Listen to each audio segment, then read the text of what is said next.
Hello po, magandang pa rin tayo mga kabertudes at magandang pogi. Pasensya na kung ganito yung tsura ko kasi na naka-beauty rest na ako pumapasok sa isip ko si PRRD na i-update. Kaya i-update natin siya ngayon at sa lahat ng mga nag-aantay ng video ko, please subscribe, like, and share my video ha. Sa mga gusto ng magpa-tarot reading, puntahan nyo lang po si Bertudes sa Facebook at kontakin nyo siya sa 0962-615-5424. Ayan. Maraming salamat po sa lahat ng ating mga client at sa mga new client ko. Mag-ingat po kayo mga kabertudes sa iba't ibang lugar at iba't ibang bansa dahil talaga ang disaster ngayon ay maraming problema na ibibigay sa mga bawat lugar dahil ang tubig ay buhay at ang buhay ay nanganganib sa mga tubig. Kaya mag-ingat po mga kabertudes, lalo na dyan sa mga iba't ibang lugar, napakalakas ng bagyo at marami ako nakikitang mga lutang. At sinabi ko na yan sa lahat doon sa mga na video ko sa nakaraan at kayo po ay pagpalain nawa palagi sa kaligtasan at kaayusan ng inyong pag-iisip at buhay. Maraming salamat po sa lahat ng mga client ko. Yung mga nakausap ko rin na celebrity, maraming salamat po. Yung iba pa na hindi ko na lang babanggitin ang pangalan, yung mga artista, maraming salamat din. At ang mga umorder ng Lucky Charm Protection at nagpa-cleansing, nagpa-gamot. Maraming salamat po sa inyo. Nakaraan lang ako ay nagkasakit patapos kong manggamot. Ayan. At maraming salamat sa lahat ng mga subscriber ko, sa lahat ng viewers. I-share nyo itong video na to, no? Update natin si PRRD. Kasi, nadidetect ko talaga at nabivision ko ang kanyang kalusugan at kalagayan sapagkat ang kanyang mga iniisip ay nagdudulot talaga sa kanya ng stress and epekto sa kalusugan. Ayan. So, ayan. PRRD. Ayan. Para kay former President Rodrigo Duterte. Tingnan natin na nangingibabaw na tatlong enerhiya kay former President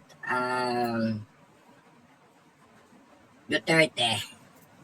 Tingnan natin.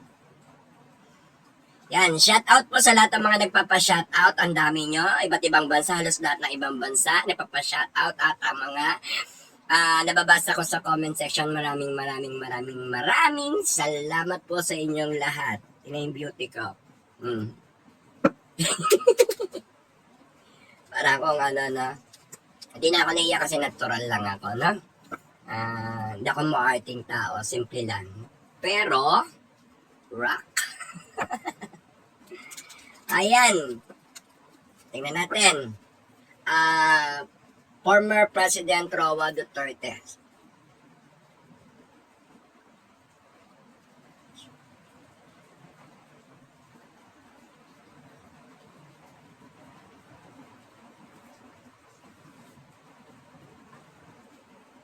Yan, tingnan natin ang tatlong nangingibabaw na enerhiya kay former President Rodrigo Duterte.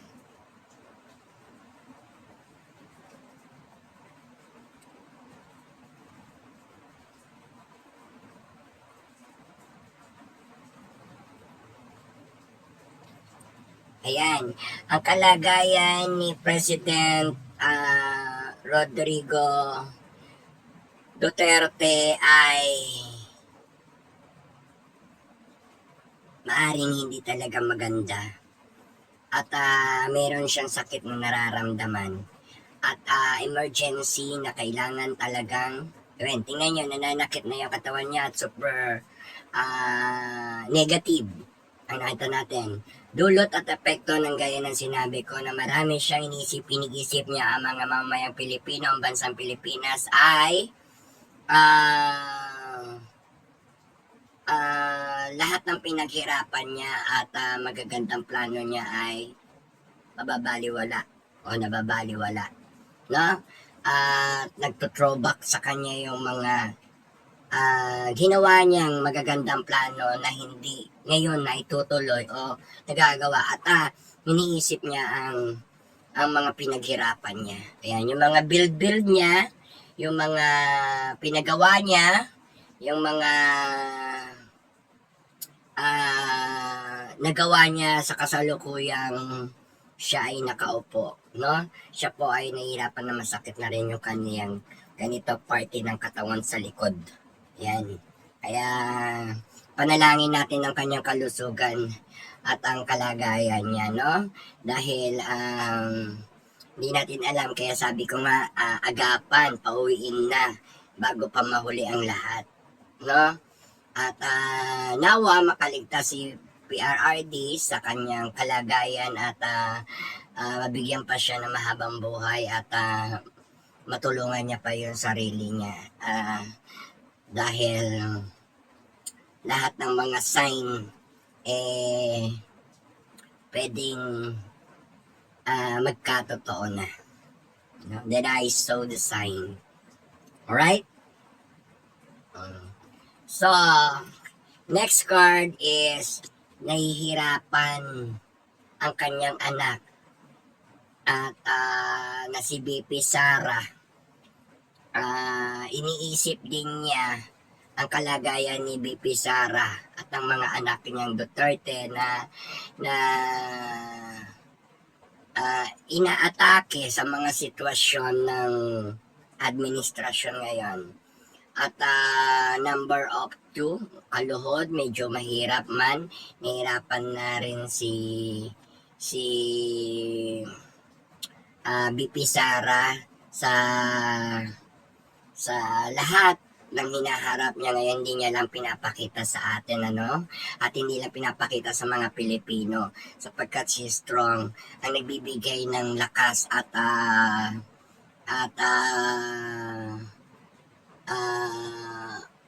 umuhugot ng lakas si BP Sara sa ating mga pag-asa sa mga mamamayang Pilipino sa kanyang mga pinaglalaban, At hindi ko rin ito sure, pero nakikitaan ko na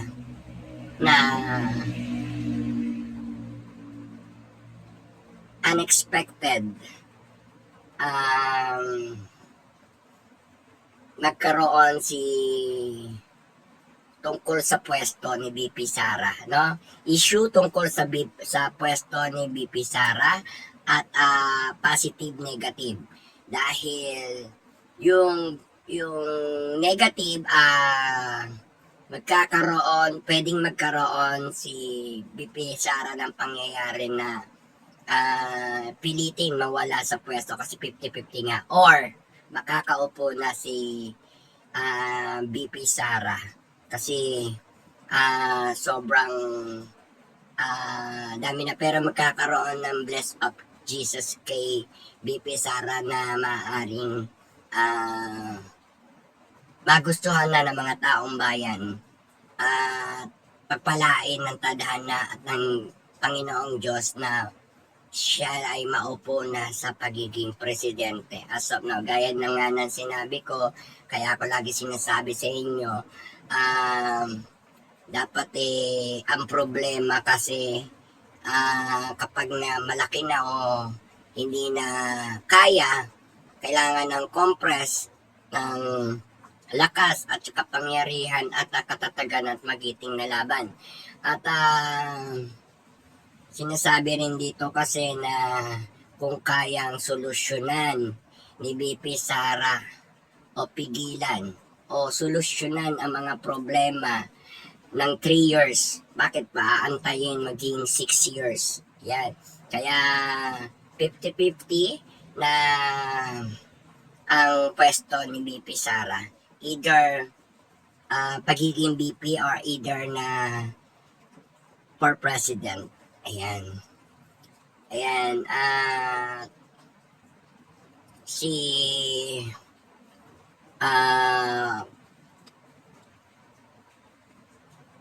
PRRD ay magiging isang history. No? Book record or history na may sign na dapat asikasuhin ni BP Sara ang anumang mga dokumento ni PRRD. At si PRRD ay maaaring dumating sa puntong hindi na makausap or wala nang alam o wala nang pakialam sa mga nangyayari o wala nang alam. So, ganun. Nakakalungkot man pero may mga bagay na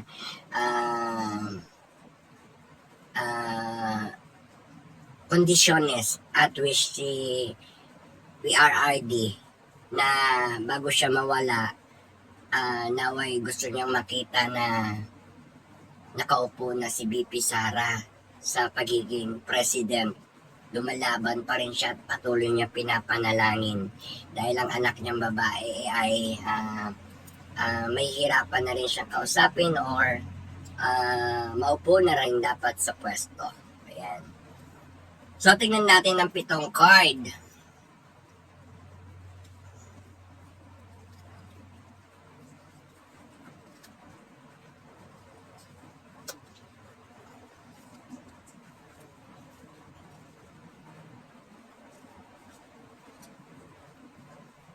So, tingnan natin ang 7 card ni BP Sara, ay ni PRRD ha, I'm sorry. Okay, yung makukuha ni PRRD yung mga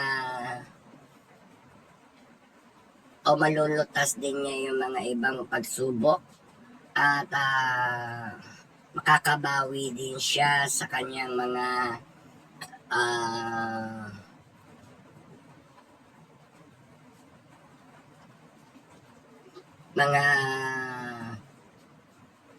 panalangin. Sa panalangin niya dinadaan ni PRRD ang pagbawi sa kabutihan ng mga mamamayang Pilipino na nakikita niya, no?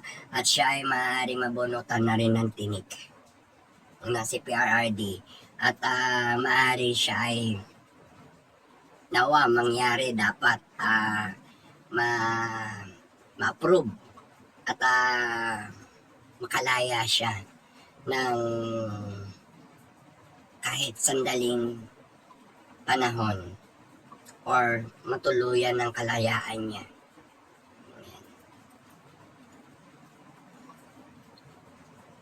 Ayan. Natatakot at nakahanda.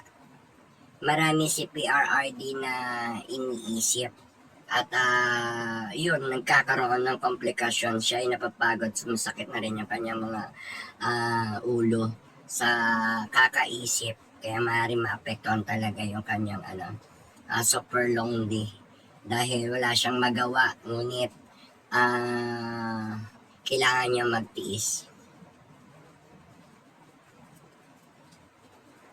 Yan. Number 5, I think, hindi ko alam kung nawa totoo to ang biglaang paglipat ni PRRD sa malaking bahay or ibang lugar, or tinatawag natin kasama si BP Sara, or tinatawag nating pagkaroon ng biglaang paglipat o pag-alis si PRRD. Nawa maging good sign na lang, no? At kawawa ang mga Pilipino, patuloy na naghihirap ng panahong wala na si PRRD, na para bang umaasa yung mga mahihirap na makabalik si PRRD sa Pilipinas at makaramdam ng kapayapaan at kaayusan ng Pilipinas. Ang daming tao ang nahihirapan at maraming mahihirap ang sumisigaw na makauwi na talaga si PRRD at nakikita rin ni PRRD na mas lalong maraming naghihirap ngayon at nakikita niya yung mga mahihirap na patuloy lalong naghihirap di gaya ng mga mayayaman na lalong yumayaman. Ayan. Kakalungkot dahil ang isip ni PRRD talaga wala siyang magawa. Ang nasa isip niya mga mamamayang Pilipino, taong bayan at ang kalagayan ng Pilipinas. Yun ang puro Kaya, yan. Meron pa rin judgment kay PRRD kasi ang hirap talaga ng sitwasyon niya dahil halos naging story na yung kanyang buhay. Lintulad na rin sa bayani, siya ay bayani. At ngunit may mga nagja-judgment pa rin sa kanya ngayon ay yung nagpapatagal sa kanyang sitwasyon. No? Dahil pinagkakakitaan si PRRD. No? Kaya napakabagal ng mga kalayaan niya o release niya.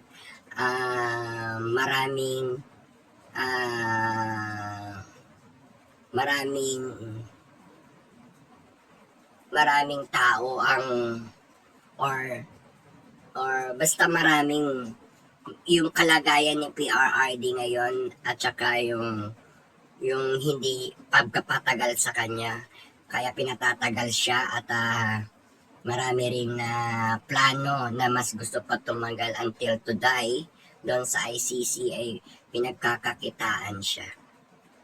Kakalungkot naman.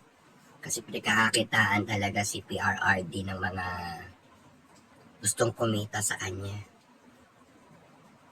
Super talaga, no? At maraming sumisigaw na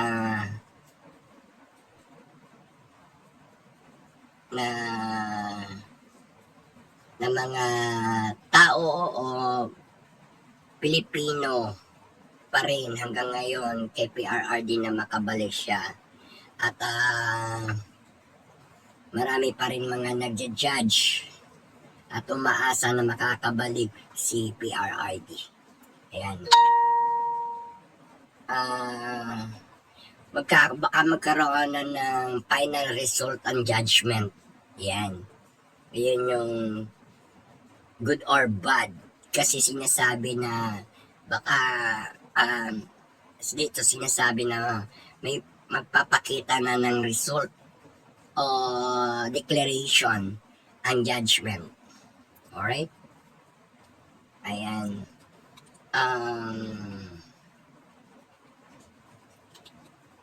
Ayan. Hanggang ngayon, gusto makatulong ni PRRD kung ano man yung kaya niya, kaya lang wala siyang magawa. At nag-iintay na lang ng pag-asa at umaasa. May mga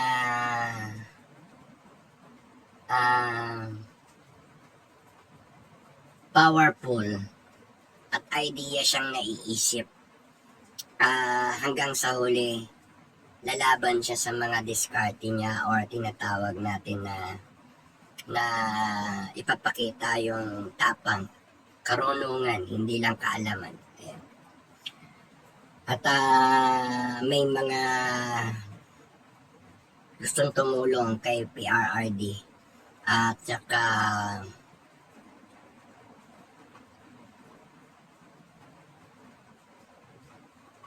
niisip niya yung kaperahan ng taong bayan, yung pera. Siya nga hindi kumuha, hindi nagkurap tapos sila nagkurap. Ayan. Ayan.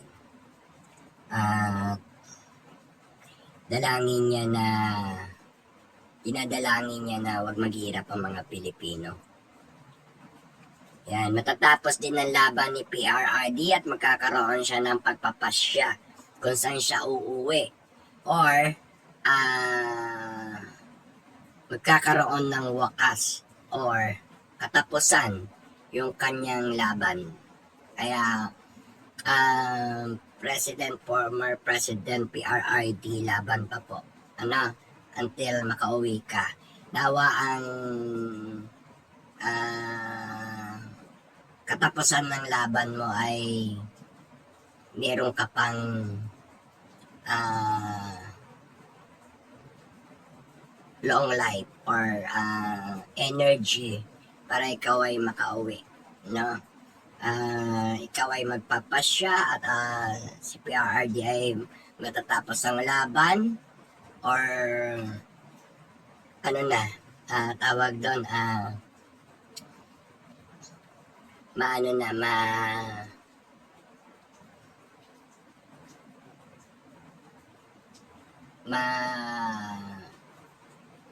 magkakaroon na ng desisyon si PRRD. Personal, pang sariling desisyon niya or desisyon din doon sa kaso niya. Kaya may judgment din kanina, may result, no? So, ito pa rin, paalala at pagpapakita ni PRRD na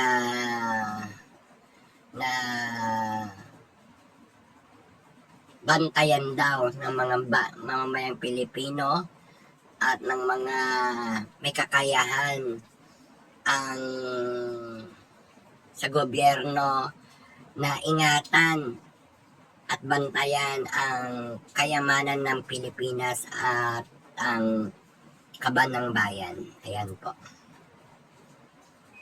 Ayan.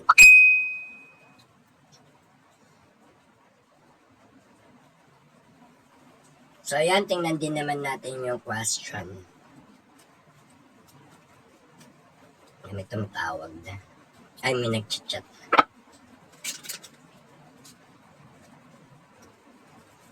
Medyo maiksi lang ang aking video kasi naman maulan at video Teresa at saka wala naman akong masyadong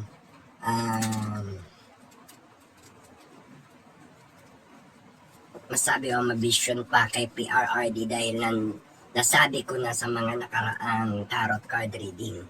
Alright? At saka balik-balikan nyo lang po yung aking mga naunang video at doon nyo malalaman lahat yung mga nangyayari ngayon. Kaya sa lahat ng mga tao na ayaw makinig, bahala kayo manginig.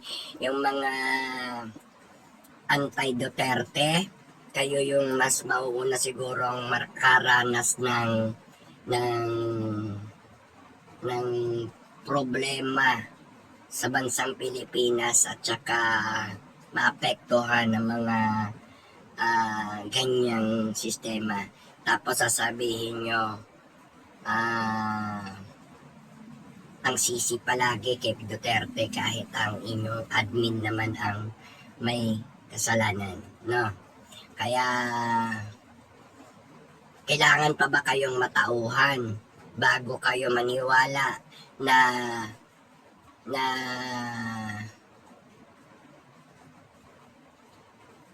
alamin ang katotohanan at sundin ang kabutihan, no? Kaya I know na mararanasan ng mga galit sa Duterte yung hagupit ng tubig, no? Kasi sa totoo lang ang taas na ng tubig, galit na yung mga tubig, lahat ng dagat, buhay yan eh. Kaya sign of life, no? Kaya maraming buhay ang magsasakripisyo, marami rin ang mahihirapan. Sa mga ayaw makinig, matutubigan lalo yung mga utak nyo. Bahala kayo, no? Hindi lang baga ang nagkakaroon ng tubig, tandaan nyo. Pati utak ng tao nagkakatubig. Kaya wag syusyunga-syunga, ha? At maging matalino at maging mapagmatsyag at gawin ang tama, sundin ang tama. Okay. Tingnan natin kamusta na ba ang kalagayan ni PRRD sa ngayon. Kamusta na ba ang kalagayan ni PRRD sa ngayon? Nahihirapan na at maraming gustong gawin, ngunit sasaluhin niya lahat ng mga pagsubok at problema, sacrifice, and pag-iisa o pagsusolo. Yan. Ang kalagayan niya ganun pa rin. Ngunit talagang sacrifice talaga siya, no? At wala siyang magawa kundi suluhin ang sarili niya sa sitwasyon ngayon. Kung ano man yung dapat magagawa niya sa labas, sa loob na lang, no? Paghihirap. Naghihirap siya ngayon at nahihirapan si PRRD sa sitwasyon niya ngayon kasi parang merong mabigat na siyang nararamdaman. 2, 4, 6, 8, 10 mabibigat na nagdudulot sa kanyang isipin at kakaapekto sa kanyang kalusugan. Okay, makakalaya ba si PRRD? Tingnan natin kung makakalaya si PRRD.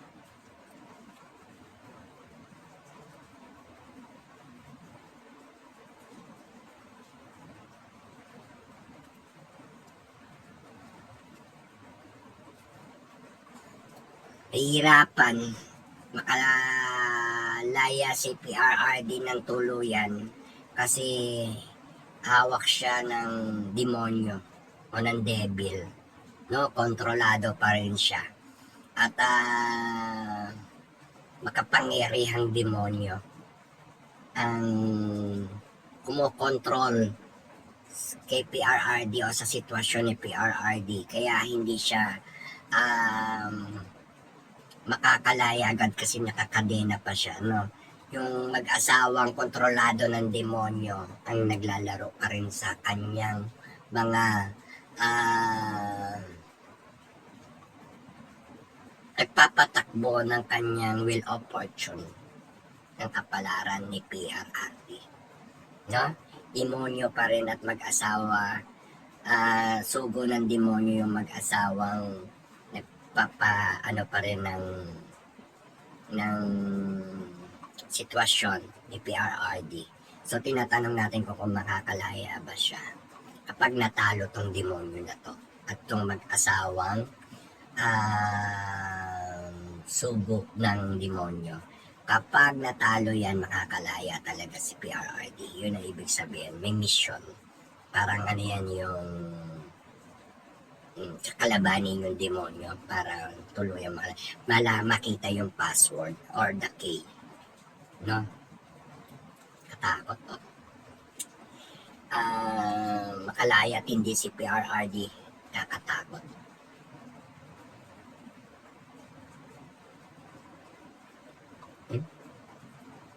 See? Nakakatakot. Okay. Ma-approve ba yung interim release ni PRRD? Ang tawag doon, interim release. Basta yun, no? Okay. Tingnan natin. 6, 50-50. Kasi merong isang grupong haharang or sasabotahe, no? 50-50, 50 din meron din isang grupong lalaban, no, para sa interim release ni PRRD, no? Isang namumuno sa grupo ang Center of Attraction na parehas dalawang panig naglalaon, dalawang grupo. Parang laban pa rin sa yung release ni PRRD. Interim release. Yun. Kaya yan.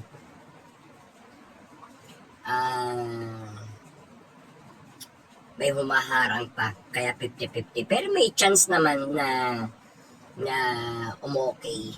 Kaya 50-50. Labanan ng dalawang grupo. May grupong humaharang at may grupong nagkikipaglaban sa interim release ni PRRD. Alright? And then, tingnan naman natin ang kalusugan ni PRRD.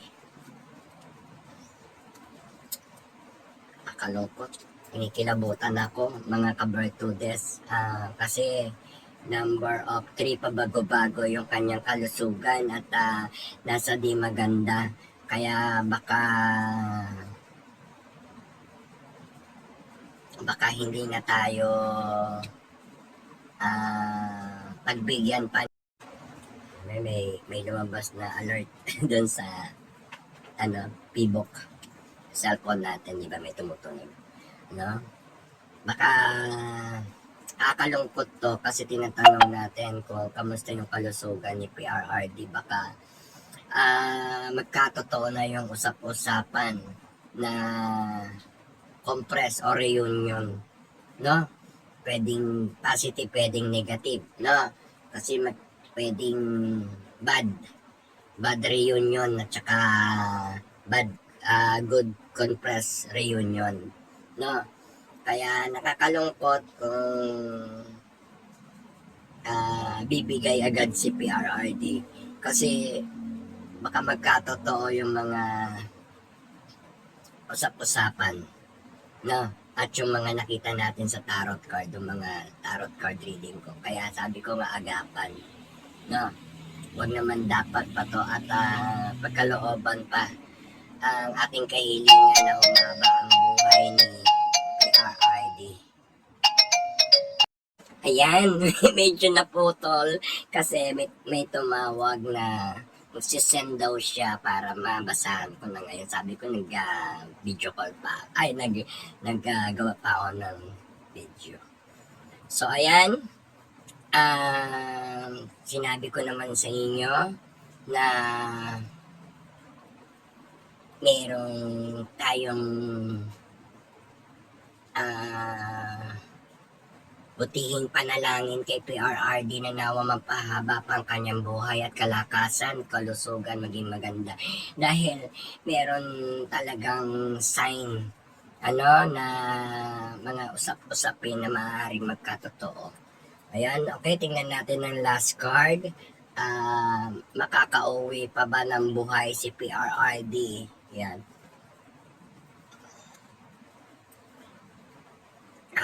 Sabi nga dito, yes, makakauwi siya ng buhay basta manalo siya ngayon sa competition sa lahat ng laban at pinagdadaanan niya.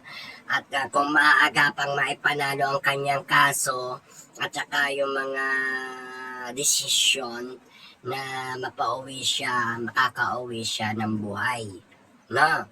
Makakauwi siya ng buhay kung mas maaagapan at maaga pa lang ay magkaroon na ng pagdesisyong makauwi siya at manalo na siya sa kanyang mga kaso. So ayan po mga kabertudes at maraming salamat po at ito ay update natin kay PRRD at panalangin natin si PRRD sa lagang sobrang nalo-low energy na siya at nagkakaroon po ng conflict or complication dahil doon sa marami siyang iniisip niya. Nakakaawa talaga at nakakadurog ng puso ang nangyari sa kanya sa kabila ng lahat ng mga ginawa niyang kabutihan at sakripisyo at pagliligtas sa ating bansang Pilipinas at sa mga mamamayang Pilipino ay ganyan pa ang nangyari kay PRRD. Kaya patuloy po natin siyang i-hard prayer magic card prayer at sa lahat po ng mga kabertudes, mag-ingat po kayo dyan. Dalangin natin palagi si PRRD at ang mga kalagayan ng ating mga mamayang Pilipino na nalulunod na sa tubig at binabaha at marami ng mga sakuna o nasisira na mga dulot ng mga disaster at maganda pa po kayo dahil meron pang mas matitinding paparating sa mga sitwasyon ng disaster, no? At maghanda dahil ang tuloy-tuloy na pag-ulan na yan ay magdudulot sa iba't ibang bahagi ng ating bayan o bansa na trahedya or sakuna na pagpapahirap sa ating mga mahihirap, lalo na doon sa mga nasiraan na ng bahay at lugar, kabuhayan. Ayan, mag-ingat po kayo. Maraming salamat po sa inyong lahat and more power, more blessing po sa inyo. At maraming salamat po sa lahat ng mga client ko from YouTube, TikTok, at sa iba't ibang bansa at iba't ibang lugar at yung mga celebrity. Maraming salamat din po sa inyo. Hindi ko nabanggitin ngayon yung mga pangalan sapagkat exclusive po ako, no? At sa mga tao na gusto mabasahan ng tarot card reading, i-search nyo lang po si Madam Bertud Bertudes, my page, or doon na lang sa FB ko na Bertud Bertudes na. At kung nahirapan kayong i-search, nandyan naman sa aking mga video yung hanapin nyo na lang or i-click nyo na lang yung link at or call me 0962-615-5424. Ayan. Ayan, maraming salamat po. Pasensya na kung ganito yung itsura ko dahil ako po ay nagre-retouch and beauty rest. Ayan. Ingat po at idalangin ko ang inyong mga kaligtasan, pagpapala, kagalingan at kaswertihan. Sumainyo lahat ang mga sinabi ko sa ngalan ng ating Panginoong Diyos, Ama ng Diyos ng lahat. Maraming salamat po sa inyo and more power, more blessing po, and have a bless you all and us. Thank you, bye and more power, more blessing sa inyo. Okay? Siyempre, kung gusto mo magpa-tarot card, pindutin ang link. Like and share nyo na rin yung aking video ha. At para maraming makaalam ng kalagayan ni PRRD ngayon. Ayan, maraming salamat po sa inyo. Thank you very much and God bless you. More power.